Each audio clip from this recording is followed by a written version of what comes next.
C'est un grand plaisir de vous retrouver dans ce nouveau numéro du magazine Le Vrai Journal. D'abord, suivez les titres. À l'occasion de la Journée internationale des droits humains à la paix, l'ONU a indiqué une hausse des violations des droits de l'homme en RDC dans un rapport depuis le mois d'août. Pour des précisions, Patrick Kinga, un des maîtres avocats de l'honorable Franck Diongo, porté disparu début ce vendredi au MLP, dont pointe du doigt le pouvoir en place. Vous suivrez Nico Maemeni, secrétaire général du parti. Meeting populaire de l'opposition ce 29 septembre annoncé par le collectif des partis de l'opposition. Les détails dans ce journal. Et affaire meurtre des deux experts de l'ONU, Zaïda Catalan et Michael Sharp, le tribunal militaire de Cannes a fait appel à l'expertise de la police nationale congolaise afin de faire la lumière sur ce dossier. Voici pour les titres, madame, messieurs, bienvenue à tous.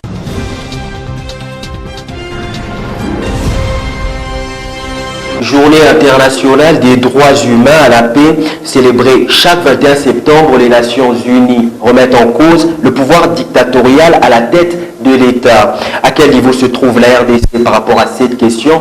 Des détails avec Philippe Vompi, suivez. Placé sous le thème « Le droit à la paix », 70 ans après l'adoption de la Déclaration universelle des droits de l'homme. C'est chaque 21 septembre que les Nations Unies célèbrent le droit humain à la paix. Un droit d'après l'ONU remet en cause le pouvoir sans partage des États. À quel niveau se situe la RDC par rapport à cette matière? La réponse est dans le rapport du Bureau conjoint des Nations Unies aux droits de l'homme de l'ONU. C'est dit très inquiet de la situation du pays. Il constate la hausse des violations des droits de l'homme commises au mois d'août par les forces de l'ordre qui sont 2 fois plus qu'en juillet. L'ONU constate aussi, depuis la désignation du dauphin de Joseph Kabila, elle enregistre un nombre élevé de menaces verbales ou physiques. Les bureaux conjoints des Nations Unies aux droits de l'homme se dit également inquiet par le nombre d'exécutions extrajudiciaires et sommaires dans le pays. Selon lui, au moins une personne tuée par jour par les forces de l'ordre et le double par des groupes armés dans l'est du pays. Le rapport des Nations Unies sur les violations des droits de l'homme en RDC continue de faire couler encre et salive. Approché François Roubota, secrétaire général du MSR, pas d'accord. Jocelyne Lwanga et Arnaud Massamba. François Roubota assure qu'il y a des avancées significatives en matière de lutte contre la violation des droits de l'homme. J'ai travaillé en collaboration avec le HCR dans la gestion de camps de réfugiés burundais et rwandais. Je connais toute cette situation, il faut que les gens arrêtent de dramatiser. Nous avons connu des moments très très difficiles et je crois qu'aujourd'hui la situation s'améliore, mais si par-ci par-là il y a encore des postes de résistance, il y a aussi des groupes armés qui s'activent, probablement en train d'être activés par tous ces opposants qui ne veulent pas que nous ayons les élections dans ce pays. Voilà la situation. Mais il ne faut pas mélanger pour dire non, il y a insécurité parce qu'on a annoncé la candidature d'Emmanuel Ramazan Shadari. Non, il n'en est pas question. Concernant les débats sur la machine à voter lors des élections de décembre, le secrétaire général du MSR s'exprime en ces termes. À quel moment intervient le vote? Je prends un exemple. Madame Jocelyne, vous entrez dans le bureau de vote. Vous identifiez votre candidat. Vous tirez le bulletin sort. Si vous êtes de mauvaise foi, vous prenez ce bulletin-là, vous le mettez dans votre sac et vous partez. Vous n'aurez pas voté. Le vote ne peut intervenir que lorsque vous avez pris votre bulletin et que vous l'avez mis dans l'urne. On a peut-être mal fait d'appeler cette machine-là machine à voter. On devait plutôt l'appeler machine à impression de bulletins de vote. Quid de la candidature commune de l'opposition? Noël Tchani se dit favorable quant à la question et revient ici sur le fameux passeport américain dont il serait détenteur. Il répond aux questions de Paulin Kamaïndoa. Suivez. J'invite tous les leaders de l'opposition, ceux qui ont été validés, mais également ceux qui n'ont pas été validés, ceux qui sont partants ou ceux qui ne sont pas partants, que nous puissions tous nous rencontrer autour d'une table et discuter. Ce n'est qu'après cette discussion que nous pourrons avoir une position commune sur toutes les questions qui sont pendantes, notamment la machine à voter, le fichier électoral, le boycott qui est soulevé par certaines personnes, des transitions sans Kabila, des transitions avec Kabila. Nous devons, en tant qu'opposition, avoir un front commun sur toutes ces questions. Mais moi, j'ai rencontré Ousmane Kachal, je ne le connaissais pas avant. Nous nous sommes entretenus pendant très longtemps. J'ai appris beaucoup de ses erreurs pendant l'élection de 2006 et 2011. Je suis déterminé à corriger les erreurs que lui il avait commises pour gagner le palais de la nation. Moi, je vais vous dire une chose, c'est que je souhaiterais aussi qu'on puisse parler d'Emmanuel Macron. Emmanuel Macron est sorti de nulle part. Donc il n'était pas leader des grands partis politiques et devinez quoi? Il a mené une véritable campagne autour d'une vision qu'il avait pour la France et il a gagné la présidence de la République en France. Noël Tchani a une grande vision pour la République démocratique du Congo et je pense que nous allons faire des miracles ici. Nous allons surprendre beaucoup de gens. Parce que chaque fois que je rencontre des Congolais, devinez quoi? Ils sont convertis au plan Marshall de Noël Tchani pour la reconstruction et le développement de la RDC. Les histoires que les gens fabriquent sur Internet fabriquent donc des faux documents. Je ne veux pas passer le temps là-dessus. Donc c'est des faussetés. Et Noël Tchani est congolais, je suis congolais de souche. Ce sont des faux documents qui sont fabriqués pour nuire. Et je déplore donc la mentalité congolaise qui semble pouvoir donc fabriquer des choses de ce genre-là. Donc je ne vais pas passer du temps là-dessus. Restons sur le même sujet, utilisation de la machine à voter à l'élection de 2018. Des experts britanniques ont fait un rapport contenant quelques exigences pour une élection apaisée avec cet outil informatique. Pati Katanga réagit. Suivez. Réagissons aux propos du candidat président Noël Tchani, selon lesquels les recalés ne doivent pas perturber le processus électoral en cours. Pati Katanga durcit le ton. Noël Tchani ne comprend pas que ce que nous avons dit, c'est nous voulons un processus crédible, c'est-à-dire qu'on ne peut pas exclure les gens pour des raisons politiques. Donc, il ne doit pas dire que ceux qui sont exclus perturbent le processus. Non, ça ressemble plus à du Kachala, quoi. Donc on a vu en 2006, Kachala est arrivé ici pour perturber. Et puis après 2006, on ne l'a plus vu. Noël Tchani a commencé par dire que son programme avait été plagié par Moïse Katumbi. Donc il s'auto-proclame leader de l'opposition et il tape sur les opposants. Il a commencé par dire Katumbi a plagié son programme. Je ne sais pas son programme, je ne l'ai jamais vu. Nous aussi, de l'opposition, nous ne l'avons jamais vu. Poursuivant sur sa lancée, le coordonnateur du Front commun de l'opposition commente les recommandations des experts britanniques concernant la machine à voter. Les experts britanniques sont arrivés ici à la demande de la CNI. C'est la CNI qui les a fait venir. Alors les experts britanniques, dans leur rapport, ils disent qu'ils n'ont pas pu réaliser l'audit de la machine à voter. Ils n'ont pas non plus réalisé l'expertise de la machine à voter. Ils n'ont travaillé que sur la fonctionnalité des machines. Et en rapport avec les multiples déclarations communes de l'opposition politique, Monseigneur Ngube Ngube, candidat président de la République, fustige leur comportement et reste confiant quant au processus électoral. Il est au micro de Bosco Kabamba et Arnaud Massamba. Monseigneur Ngube Ngube, candidat de l'Église, réagit vigoureusement aux différentes déclarations des opposants congolais quant à la non-tenue des élections. Certains politiciens membres de l'opposition et conspirateurs ci-après. Adolphe Muzito, Félix Tshisekedi, Jean-Pierre Bemba, Vital Kamerhe et Antipas Mbusa Nyamwisi. Et suite à leurs déclarations communes qui démontrent leur incapacité et leur crainte d'aller aux élections. La déclaration faite par nos amis de l'opposition réunis à Bruxelles, ainsi que la réaction de nos amis de la majorité par rapport à cette dernière, n'engagent que leur propre personne et leurs partis politiques respectifs. Le candidat à la magistrature suprême reste très confiant de l'effectivité des élections avec ou sans apport des organisations internationales. Nous, centristes, sommes prêts à aller aux élections du 23 décembre 2018 avec d'autres candidats indépendants. Par conséquent, nous demandons au gouvernement et à la CENI de progresser sans arrêt avec le processus électoral jusqu'au 23 décembre 2018. à la communauté internationale, la SADC, l'ONU, à l'Union africaine et à la MONUSCO de respecter le processus électoral en cours en RDC, qu'il soit là ou pas, les élections doivent se tenir. Le temps monte progressivement depuis quelques semaines sur la scène politique congolaise. Méfiante de l'évolution du processus électoral en RDC, le collectif des partis politiques de l'opposition prévoit la tenue d'un meeting populaire ce 29 septembre 2018. L'essentiel de ce communiqué vous est lu par Paula Kamaïndoa. Suivez.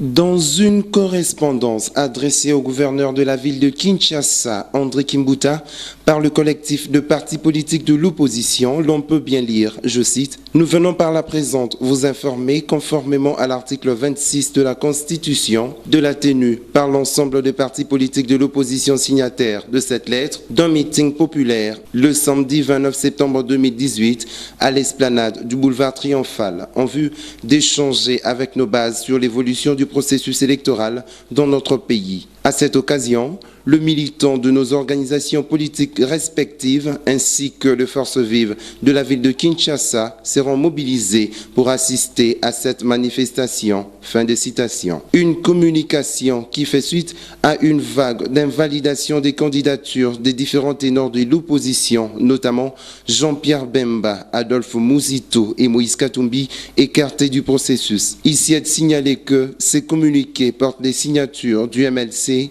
Congo Nabisso, UDPS, GR, SID, FCR et UNC. Affaire à suivre. Autre chose à présent, et cette brève en rapport avec la commémoration des martyrs tombés le 19 septembre 2016 pour avoir réclamé la vocation de l'élection présidentielle selon la Constitution. Moïse Katumbi, dans un tweet, se souvient de plus de 50 patriotes congolais qui perdaient la vie et de certains des blessés, victimes d'une terrible répression du régime en place. Le patron de Ensemble rappelle qu'en plus de ces morts et blessés, des manifestants pacifiques étaient arrêtés injustement. La plupart d'entre eux restent enfermés sans jugement ni possibilité de se défendre. L'ancien gouverneur du Katanga lance un appel pathétique à tous les Congolais à rendre hommage à ces héros et à poursuivre leur lutte de manière pacifique mais fermement. Pour Moïse Katumbi, leur sacrifice n'a pas été vain. Il a contribué à pousser Kabila vers la sortie et à ce qu'il ne brigue pas de troisième mandat. C'est une priorité pour le peuple congolais, mais la lutte doit continuer pour obtenir des vraies élections inclusives, démocratiques et libres. Et en société, disparition de maître Patrick Tinda, un des conseillers avocats sur l'affaire Franck Diongo à la Cour suprême de justice ce vendredi. À la prison de Makala où il rendait visite à son client. Nico Maengele, secrétaire général du MLP, hausse le ton, dénonce et condamne l'acte qui, selon lui, vise à terrifier les militants de son parti. Il est au micro de Philippe Vumpi et de Belgodor Mutombo. Suivez. On vient d'enlever l'un des avocats conseil de Franck Diongo à la personne de maître Patrick Tinda, rien que parce qu'il a été l'un des avocats conseil de Franck Diongo à la Cour suprême de justice. Rien que parce qu'il a tourné les émissions sur Molière TV, sur CCTV, le vrai journal, et ailleurs. Nous sommes dans quelle république? J'alerte l'opinion tant nationale qu'internationale que si jamais un mal advenait à maître Patrick Tinda, qui est avocat de Franck Diongo, aussi au cadre du parti, les responsables, c'est M. Kabila. Tout ça pour créer la peur, la terreur, la panique au sein de la jeunesse. C'est ça le message. C'est un coup administré à la jeunesse congolaise. On fait pousser la jeunesse à la résignation. Raison pour laquelle nous n'allons pas reculer. Nous dénonçons cet enlèvement. Nous demandons au régime de M. Kabila de les libérer sans condition. Il n'a commis aucun crime. Non seulement on l'a arrêté, mais aussi on a arraché. On a pris sa voiture Mercedes. C'était où? À la prison centrale de Makala. Et je préviens que dans cette voiture de maître Tinda, la voiture Mercedes, il n'y a que la toge, il n'y a que des ouvrages. qu'on n'y jette pas les armes et les munitions pour pouvoir créer d'autres infractions. Il n'a commis aucune infraction. Comment peut-on arrêter quelqu'un et avec sa voiture et la personne physique? La voiture est restée à la prison centrale de Makala, dans l'enceinte de la prison centrale de Makala. Qu'on n'y mette pas des armes, encore moins des munitions. Don du sang des membres de la communauté libanaise vivant à Kinshasa, en mémoire de l'imam Hussein qui a consacré sa vie à lutter pour la vérité et la paix. C'était à la mosquée Rassoula dans la commune de Ngaliema. Justin Manyongo et Ziko Bwanda. Regarde. Il y avait une grande cérémonie de don du sang le jeudi 20 septembre dernier à la mosquée Al-Rassoud dans la commune de Ngaliema. Geste de la communauté libanaise fait en mémoire de l'imam Hussein qui s'est sacrifié pour les croyants en Irak. Au travers de cet acte, la communauté libanaise démontre leur humanité envers la population congolaise qu'ils considèrent comme leurs frères, étant donné qu'ils assimilent la RDC à leur seconde patrie. Un événement dont les autorités étatiques ainsi que celles d'autres religions ont bien voulu honorer. D'entrée de jeu, le mot de circonstance est ici délivré par les organisateurs. Nous commémorons la tragédie des Karbala qui a connu le martyre de l'imam Hussein.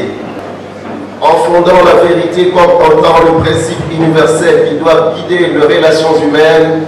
De la même manière, cet amour-là a guidé aussi les peuples libanais pour faire le don de sang, qui est l'élément vraiment primordial pour la vie et l'âme humaine. Après ce speech, la parole sera accordée au gouverneur de la ville de Kinshasa pour ses considérations. Au nom des Kinoises et des Kinois, je tenais à vous remercier. Ensuite, les autorités ainsi que d'autres invités seront conviés à visiter la dite opération.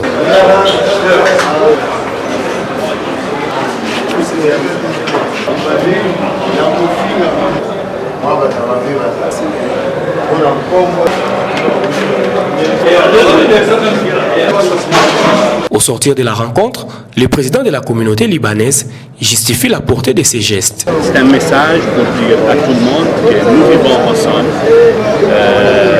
nous partageons nos bonheurs et nos malheurs ensemble. Tour à tour, l'ambassadeur du Liban ainsi que les représentants du ministre de la Santé congolais livrent ici leurs impressions. Le message de l'imam Hussein, c'est le bien contre le mal, c'est la paix contre la guerre. Il portait ce message, il a donné son sang sur le territoire de guerre pour que toutes les générations de restent ce message avec nous. Au nom de son Excellence, Monsieur le ministre de la Santé, vraiment remercier la communauté libanaise. Ça fait presque 3 années successives qu'ils organisent cette collecte de sang avec une moyenne autour de 250 couches de sang. À présent, suivez l'invité du vrai journal. Mais bonjour. Bonjour Peter Tchani. C'est un confrère journaliste ici, mais aujourd'hui aussi qui évolue dans d'autres cadres, mais surtout coordonnateur du mouvement Jeunes et Vieux et candidat député à la FUNA. Votre nom par rapport à la liste définitive, vous avez vu votre nom ou vous avez été invalidé? Nous avons été très validés par la CENI parce que nous avons réuni les conditions. Je précise que je suis candidat à la députation nationale en tant qu'indépendant à la FUNA et bien entendu nous avons le soutien de toutes les bases Jeunes et Vieux. Jeunes et Vieux, c'est ce grand mouvement aujourd'hui fédérateur, ce mouvement qui rassemble et qui permet au Congo d'espérer pour son devenir. Plus de 15 000 candidats. Ça veut dire que 14 500 et quelques vont tomber. Serge, selon vous, qu'est-ce qui justifie ce pléthore de candidats aujourd'hui? Professeurs d'université, venir en politique et de vouloir devenir député, des musiciens, dont certains même ont du mal à formuler une phrase en français, mais ils veulent devenir députés. Et moi, j'ai vu des animateurs de télé, des animateurs même pornographiques sur les réseaux sociaux, candidats députés. Est-ce qu'aujourd'hui, ça ne frise pas un peu un problème de société criant?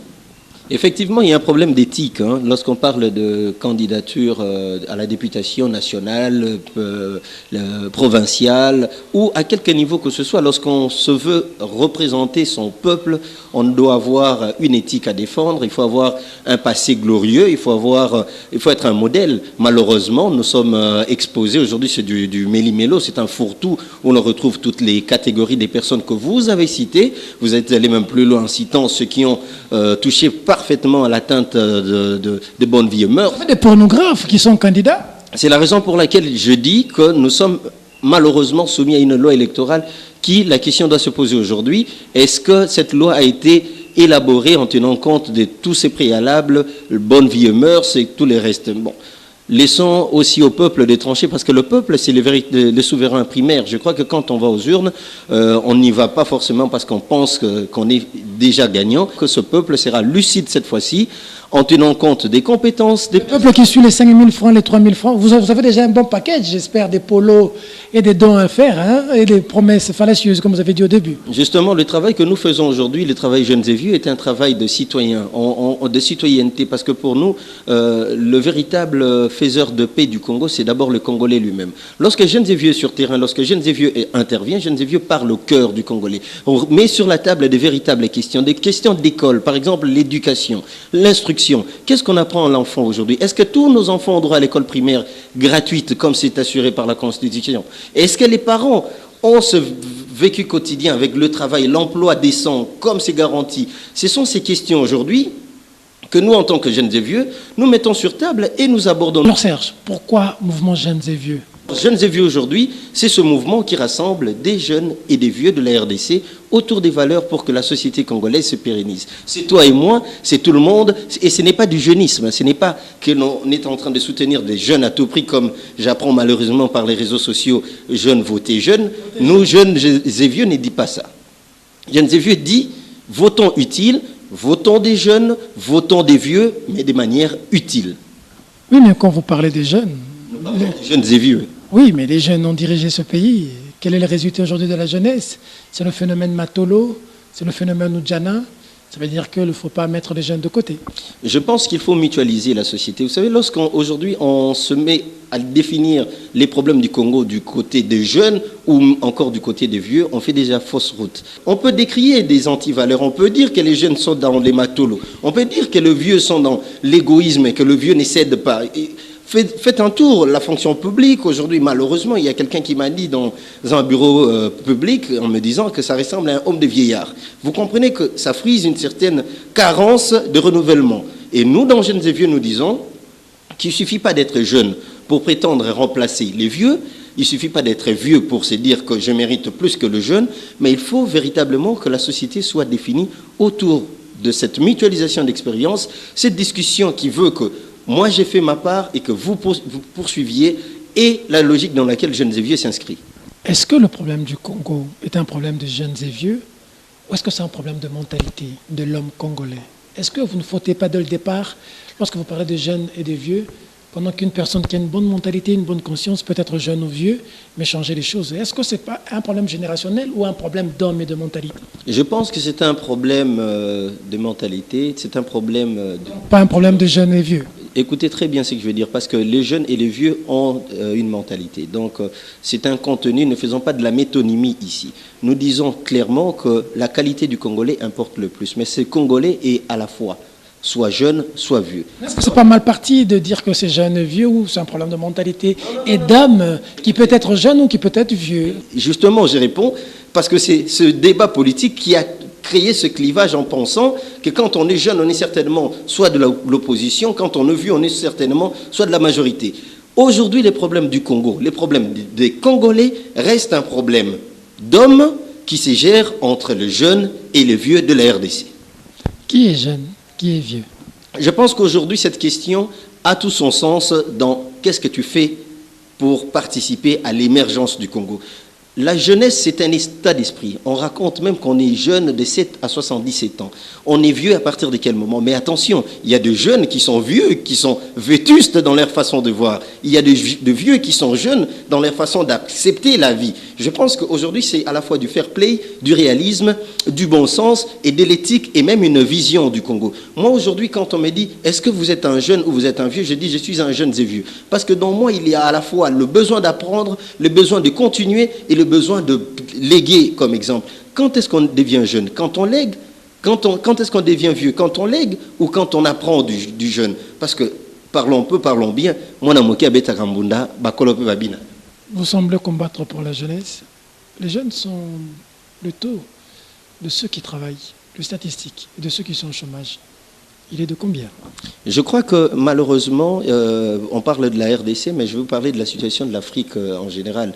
Aujourd'hui, vous êtes candidat en RDC. Oui, permettez que je puisse répondre à cette question. L'Afrique bénéficie d'une population jeune qui est malheureusement désœuvrée. Et la RDC, au cœur de l'Afrique, est victime de cette situation, cette disproportionnalité entre la main-d'œuvre qui est forte et inactive et des vieux qui sont malheureusement déjà faibles et actifs. Ce n'est pas le cas au Rwanda, hein? Donc quand vous parlez de l'Afrique, il faut faire des exceptions. Je parle de la RDC. Alors donc, moi je dis aujourd'hui que c'est un travail qui doit être fait à tous les niveaux.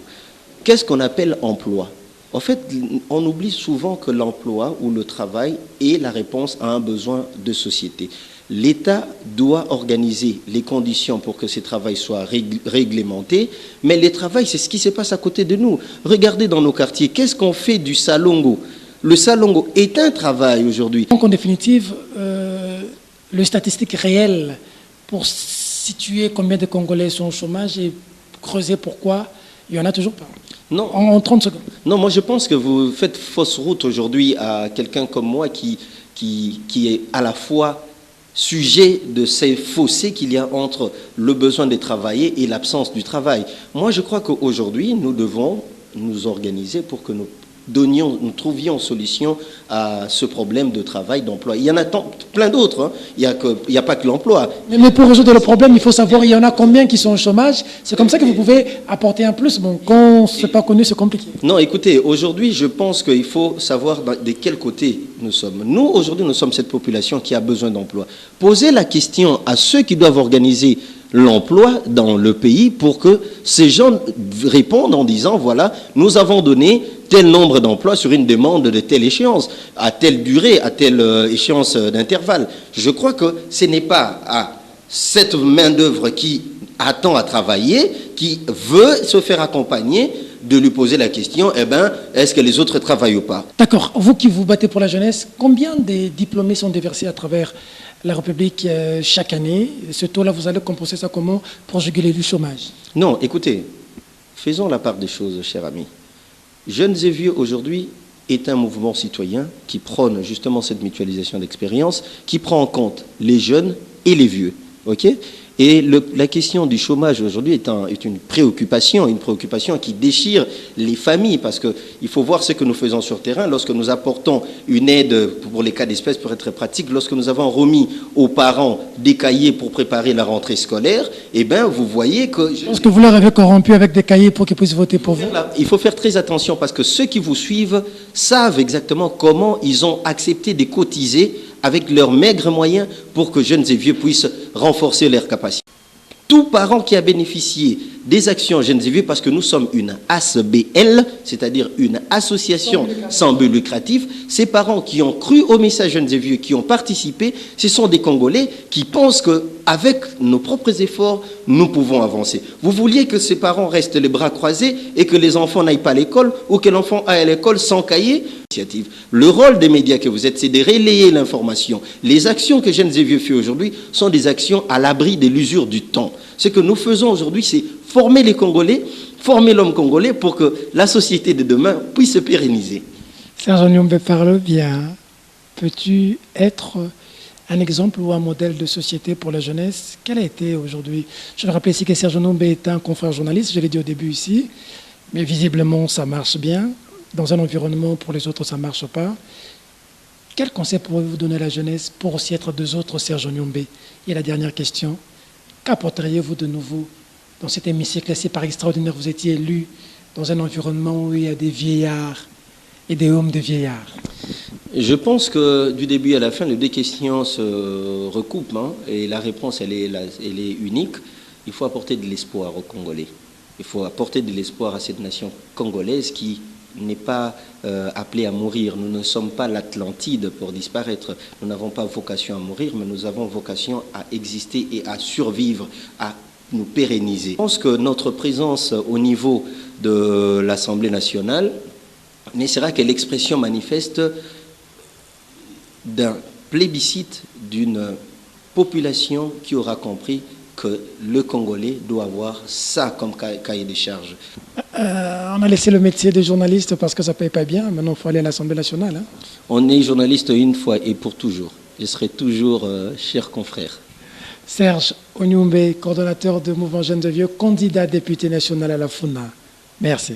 Merci beaucoup, Peter Tchani. Collègue. C'était là l'invité du vrai journal, Serge Onyumbe, coordonnateur du mouvement Jeunes des Vieux. C'est la fin de cette édition du vrai journal, mais juste avant de nous quitter, cette information sportive. Le club Tupuisa Mazembe s'est vu écarté de la course de Champions League à la suite du match retour qui lui a opposé au club angolais Primeiro d'Augusto par un match nul de 1 but partout. Merci de la sympathique attention que vous nous avez accordée à Kinshasa ainsi que partout ailleurs dans le monde. Mesdames et messieurs, le journal est terminé. Au revoir.